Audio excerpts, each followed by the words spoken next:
Ahí.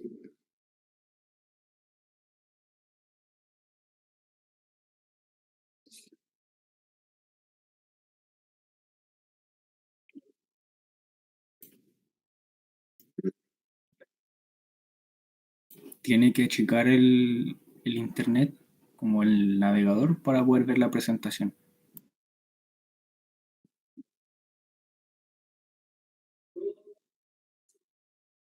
Ahí se ve.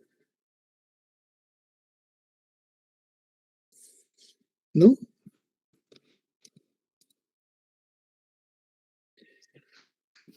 Profe, ahí se ¿Ahí ve lo ve el bien. niño, no? Lo que había hecho ¿Se ve antes, bien? ahora como que se ve más pequeño, pero hace como un segundo. Ahí. Ahí sí, ahí está bien. Ahí sí. Ya. Vamos a ver. Cortito, pero. ¿Hasta qué hora tienen tiempo? ¿3? ¿6:30? Más o menos. Ya. Vamos a ver. Síndrome coronario agudo sin supra, que como veíamos, la fisiopatología es la misma, ¿no es cierto? Se rompe la placa, etcétera. Desbalance entre aporte de oxígeno, aterosclerosis o restenosis. La fisiopatología es similar a lo que veíamos: rotura de la evolución de la placa, activación de plaquetas, formación de un trombo, disminución del lumen y el cuadro clínico. Y acá tenemos los síndromes coronarios que habíamos visto. Es lo mismo, ¿no es cierto?, que en esta parte hay un trombo no oclusivo, ¿no es cierto?, que eso se va a evaluar con un electro, que no va a tener supra de nivel de CT. Y ahí vamos a ver el manejo y la evaluación del síndrome coronario sin supra. Primer paso, diagnóstico y clasificación. Para el diagnóstico tenemos que hacer la clínica, que la clínica que veíamos era similar a la clínica que habíamos visto para todos los síndromes coronarios agudos. El electrocardiograma es lo que nos va a diferenciar entre el síndrome coronario con supra y el sin supra. La presencia de marcadores enzimáticos es lo que nos va a definir finalmente si estamos frente a un infarto sin supra del nivel de CT o una angina inestable. Bueno, los factores de riesgo para toda la enfermedad coronaria, que ya lo habíamos visto. Ya. Formas de presentación del síndrome coronario agudo es que uno tiene que tener claro que cuando hablamos de síndrome coronario crónico, ¿no es cierto?, en general era una angina que se desarrollaba con el esfuerzo. Aquí lo que tenemos que tener en cuenta es que en los síndromes coronarios agudos sin supra, el 80% de las veces se presenta como una angina en reposo, similar a dolor torácico que tenemos en el infarto o en el síndrome coronario agudo con supra. Pero hay algunos tipos de presentación clínica del síndrome coronario agudo que es con angina de esfuerzo. Y ahí es donde el primer paso en evaluar un paciente que tenga un síndrome coronario crónico es definir que este paciente con síndrome coronario crónico no tiene un síndrome coronario agudo. Y para eso tenemos primero que cuáles son los cuadros que se presentan con angina de esfuerzo y que equivalen o son catalogados como síndrome coronario agudo.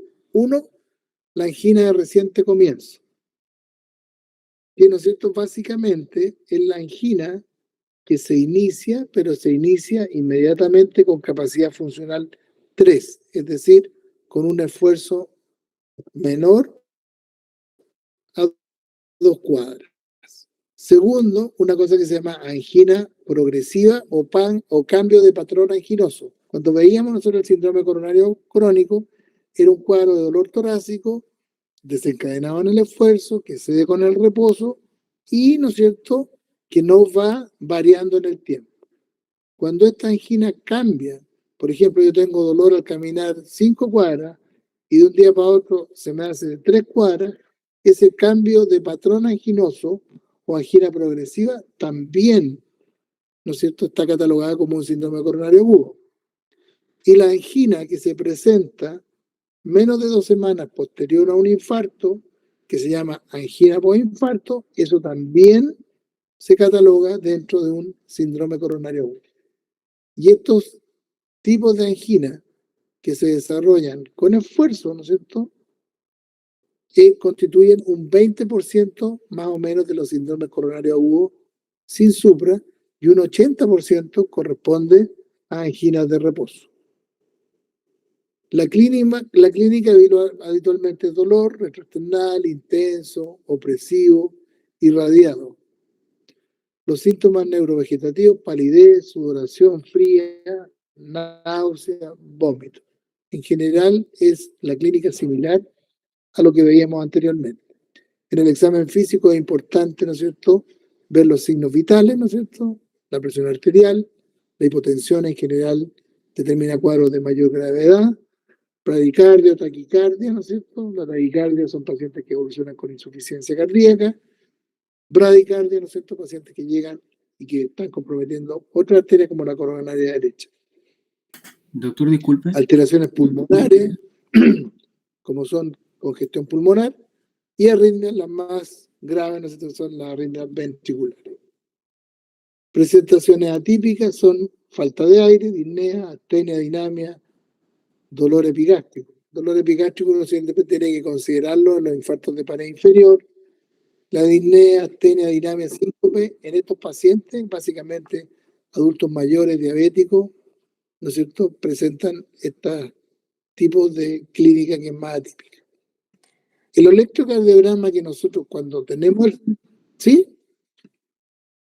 Dime nomás.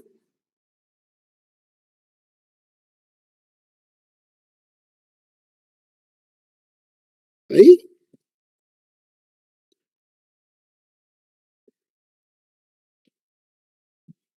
Sigue.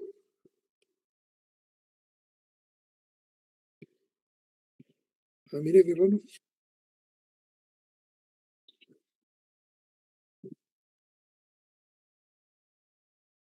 Y parece que tengo que salir de acá. Saco la presentación.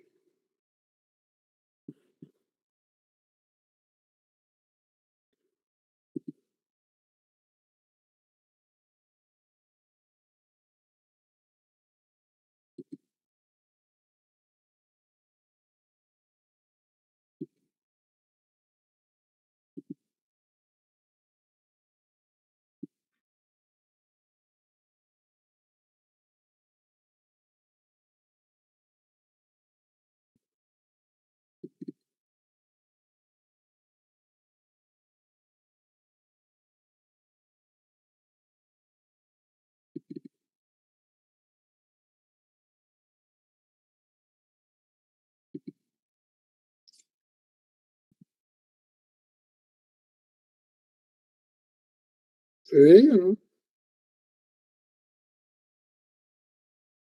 A ver si se ve. Ninguna de esas. ¿Esa sí? ¿Esa se vio delante o no? No. Bueno, esas son las formas de presentación, que es la angina de reposo la más frecuente, y las otras son las formas de angina reciente comienzo, progresiva y angina postinfarto, que son parte del síndrome coronario sin supra, pero que se presentan en esfuerzo. Esto era la clínica, que en general son el dolor, que era lo que habíamos visto, y que se acompañan de síntomas neurovegetativos. En el examen físico lo que evaluábamos, ¿no es cierto?, la presión arterial, este electrocardiograma continuo que iba a ver si hay bradicardia o taquicardia, las alteraciones pulmonares, que eran, ¿no es cierto?, crépito, que iba a determinar si hay insuficiencia cardíaca o no, y arritmia. Estas eran las presentaciones atípicas, que pueden ser en diabéticos, adultos mayores o en mujeres, que básicamente es disnea, astenia, adinamia, síncope. Aquí está el electrocardiograma. En el electrocardiograma, en general, bueno, sabemos que se dividen esto en con supra o sin supra. Si no tienen supra del nivel, entonces puede ser el electro normal, pueden tener onda T invertida, como está ahí, o pueden tener infra de nivel del ST.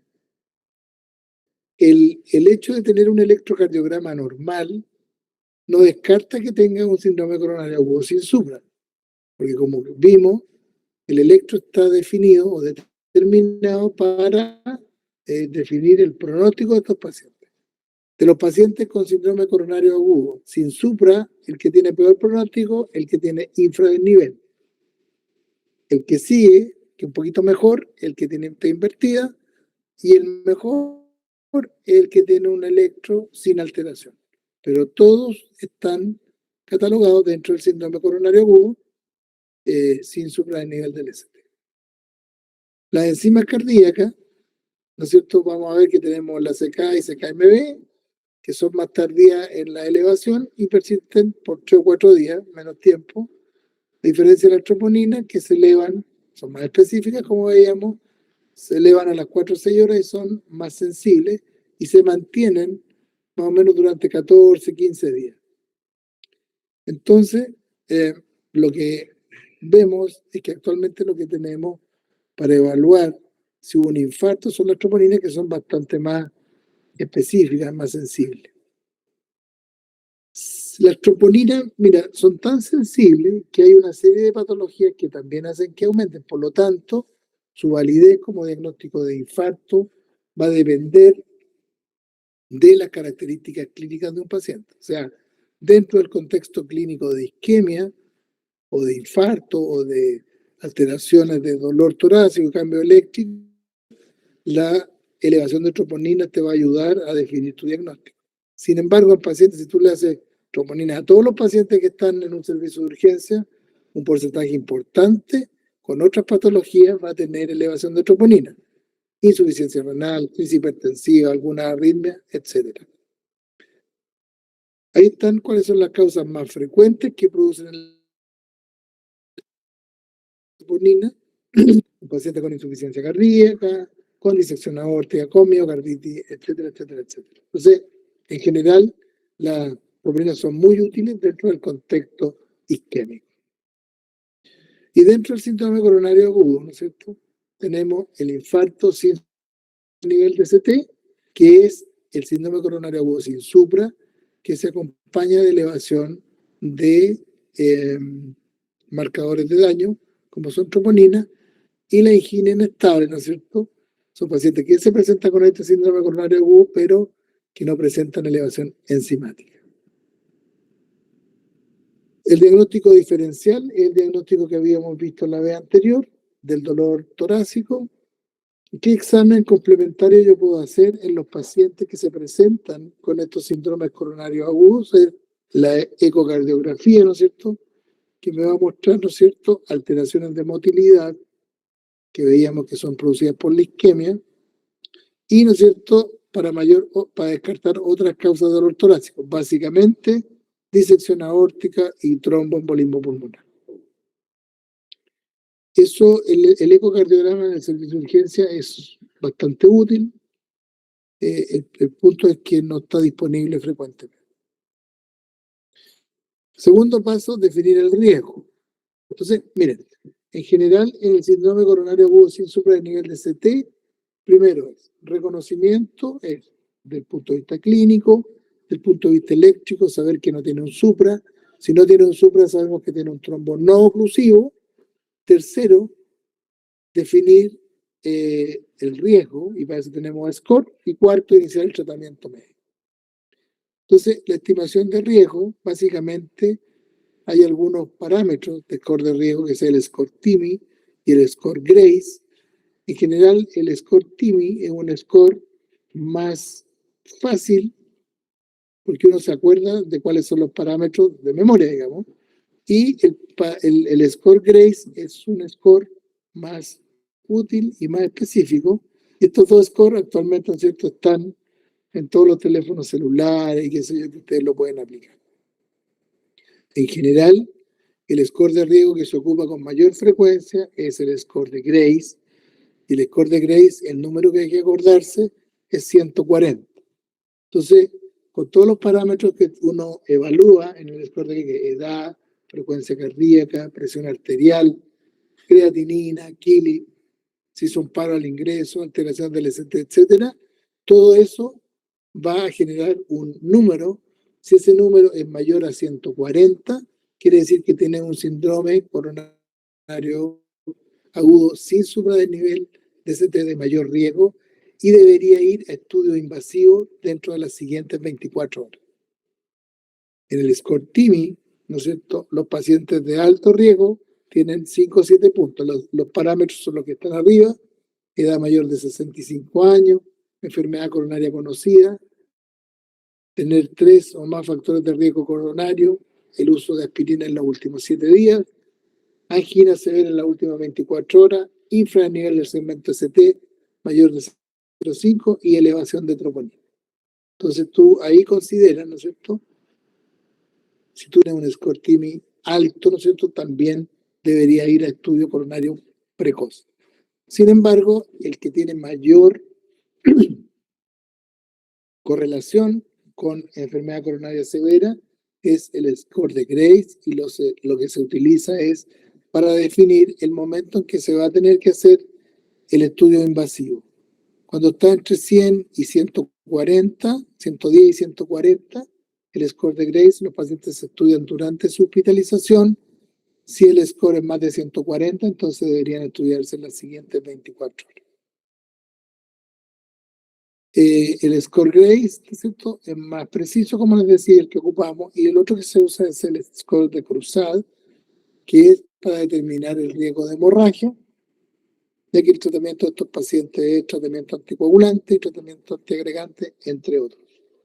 Ese es el SCORE-TIMI, es cómo se relaciona, ¿no es cierto?, el nivel de el score, el punto que te da 1, 2, 3 o 4 de alto riesgo, y, ¿no es cierto?, la mortalidad de estos pacientes. El score Grace, ¿no es cierto?, que se utiliza, que es el modelo que está en los teléfonos que tenemos todos, ¿no es cierto?, que se puede bajar esta aplicación y poniendo, ¿no es cierto?, estos parámetros que te exige, te da el valor. Valor a recordar, mayor de 140, el score Grace, ¿no es cierto?, muerte intrahospitalaria, 3%. Entonces, de eso depende, ¿no es cierto?, el riesgo y la prioridad o la premura en que se tiene que hacer el estudio angiográfico.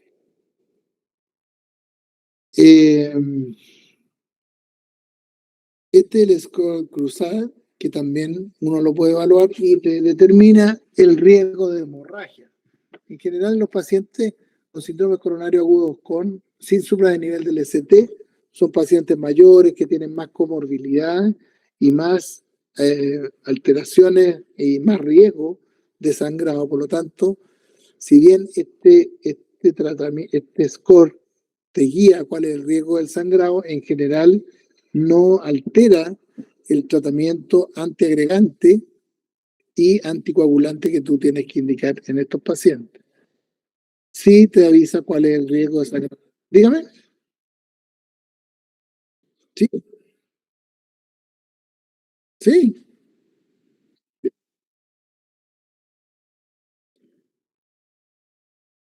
Sí. Ya. Modelo.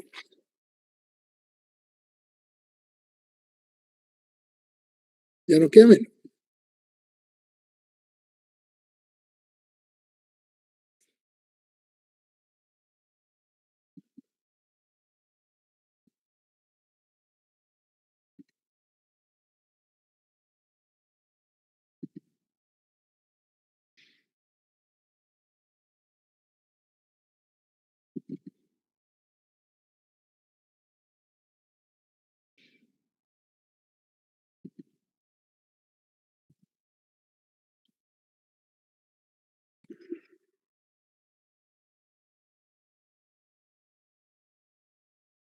Aquí vamos al tercer paso. ¿Sabes esa? Ya. Entonces, primer paso, diagnóstico. Segundo paso, categorización de riesgo. Tercer paso, manejo médico. Y el manejo es lo que vemos acá: monitorizar para el problema de las arritmias ventriculares y la terapia médica: reposo, terapia antiisquémica, terapia antiplaquetaria, terapia anticoagulante.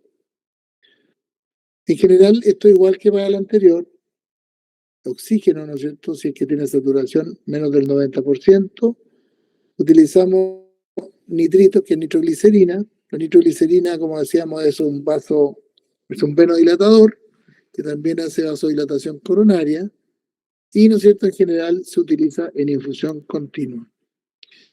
Lo que hay que tener cuidado con la infusión de nitroglicerina es que produce hipotensión, y entonces, dependiendo de la presión que tengan los pacientes, es que yo voy aumentando las dosis en forma progresiva, en general de 3 ml o 5 ml cada 5 o 10 minutos, dependiendo de la presión. Entonces, tenemos oxigenoterapia, terapia antiisquémica. En general, la morfina la usamos poco, porque nuestro éxito de la terapia antiisquémica va a redundar, o tú vas a evaluar o medir tu terapia antiisquémica con la disminución del dolor de estos pacientes. Por lo tanto, la morfina, si elimina el dolor, no vas a saber si tu terapia antiisquémica es efectiva, ¿no es cierto? Y ahí nuestra terapia antiisquémica de bloqueadores, que la idea es que consiga el mismo efecto en el infarto, ¿no es cierto? Que reduce en la angina, que reduce el consumo de oxígeno, reduce la frecuencia cardíaca, la presión arterial y reduce la contractibilidad. Se dan o bloqueadores de canales de calcio o beta bloqueadores, depende de las características del paciente, y se puede usar en conjunto cuando uno solo no es suficiente para mantener el dolor. La terapia para disminuir el dolor. La terapia antiplaquetaria en general es aspirina, y, ¿no es cierto?, lo que contamos nosotros acá es con clopidogrel, que son los bloqueadores del receptor plaquetario P2 y 12. En general, estos dos son antiplaquetarios que se potencian, ¿no es cierto? Y al potenciar disminuyen, como les decía yo, la posibilidad de que este trombo aumente. En general, el ticagrelor lo damos poco, que también es un antiagregante plaquetario. Lo damos cuando los pacientes tienen resistencia al clopidogrel o cuando los pacientes presentan alergia a este tipo de medicamentos. El tratamiento habitual es heparina, que vamos a ver ahora, que son terapias anticoagulantes, que dentro de la heparina, o preferimos ocupar heparinas no fraccionadas porque son más fáciles de manejar cuando van a ir a estudios hemodinámicos. Si vienen estudios de hemodinamia, ¿no es cierto?, nosotros podemos manejar la heparina en el laboratorio dependiendo de lo que tengamos que hacer. Y terapia con estatina, en general, se dan dosis alta, 80 miligramos. Y las estrategias de estudio son la estrategia invasiva, que corresponde a la geografía, o conservadora. Lo que usamos, o lo que se usa básicamente, es la estrategia invasiva. La estrategia invasiva ha logrado mejorar el pronóstico del síndrome coronario agudo sin supra, ha mejorado la sobrevida. Entonces, la estrategia habitual es, ¿no es cierto?, en pacientes que se presentan con dolor torácico sin elevación persistente. A ver, espérate. Esto es cómo ha mejorado lo que les decía yo, de la terapia intensiva, cómo ha mejorado el esquema invasivo, el pronóstico de estos pacientes. En general, ¿no es cierto?, ha reducido la mortalidad a los 6 meses de un 17,2% a un 6,3%. La angioplastía precoz a las menos de 72 horas ha aumentado de 9% en el año 95 a 67% en el año 2015, y durante la hospitalización aumentó de 12,5 a un 67% la realización de angioplastía. Por lo tanto, lo que ha cambiado el pronóstico y ha mejorado el pronóstico del síndrome coronario sin supra es el aumento de la terapia o del tratamiento invasivo en estos pacientes versus el conservador.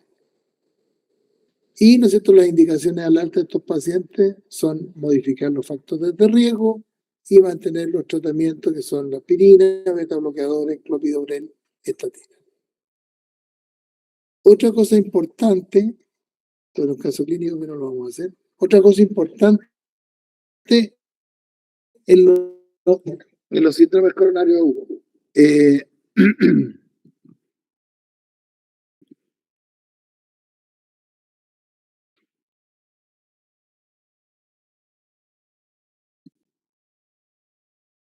Mira, una cosa importante en los síndromes coronarios agudos sin supra es ¿cuál es el esquema? El esquema es diagnóstico, tratamiento médico, estratificación de riesgo con el objetivo de determinar cuál es el tiempo adecuado para instaurar o para realizar el estudio invasivo. En los pacientes que tienen un síndrome coronario agudo sin supra, en que tú le das tratamiento adecuado, antiisquémico, antiagregante, anticoagulante, y el paciente se mantiene con dolor, o sea, tiene un dolor refractario al tratamiento que tú le has dado, ese paciente debe ir a un estudio coronario inmediato, es decir, a las 2 horas desde que se presenta. Porque como cuando partimos con esta historia de los síndromes coronarios, decíamos que los síndromes coronarios agudos con supradesnivel tienen la arteria ocluida. Los síndromes coronarios agudos sin supradesnivel, en el 80-90% de los casos, en la arteria abierta, pero hay un 10 o 20% que tienen la arteria que está ocluida, y esos pacientes deberían ir a estudios inmediatos. ¿Cómo reconozco esos pacientes?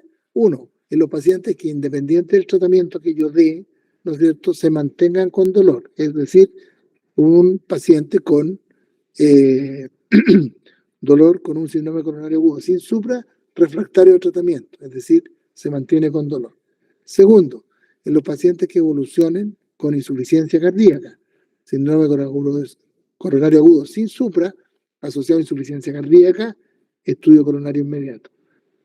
Tercero, pacientes que evolucionen con síndrome coronario agudo sin supra y, ¿no es cierto?, se mantengan con arritmias, básicamente arritmias ventriculares frecuentes, esos pacientes también van a estudio coronario inmediato. Eso es paciente que ingresa, tratamiento, 2 horas y se evalúa.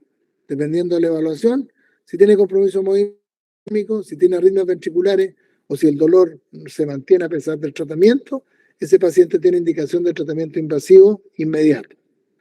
Paciente que ingresa y que yo, al iniciar el tratamiento médico, realizar sus exámenes de laboratorio, lo catalogo como un score Grace de 140 o más, estudio invasivo dentro de las primeras 24 horas de ingreso. Y pacientes que tienen score Grace entre 110 y 140 se pueden estudiar, ¿no es cierto?, dentro del periodo de hospitalización en que hay un grupo, el grupo de bajo riesgo, que tú puedes, ¿no es cierto?, no hacer estudio invasivo y someterlo a pruebas de provocación de isquemia para definir cuál va a ir y cuál no va a ir al estudio invasivo. Entonces, síndrome coronario agudo con supra, vaso ocluido, reperfusión. Síndrome coronario agudo sin supra, tratamiento médico, estratificación de riesgo y determinación de cuándo se procede al estudio hemodinámico invasivo. Eso, niños. Igual nosotros somos muchos.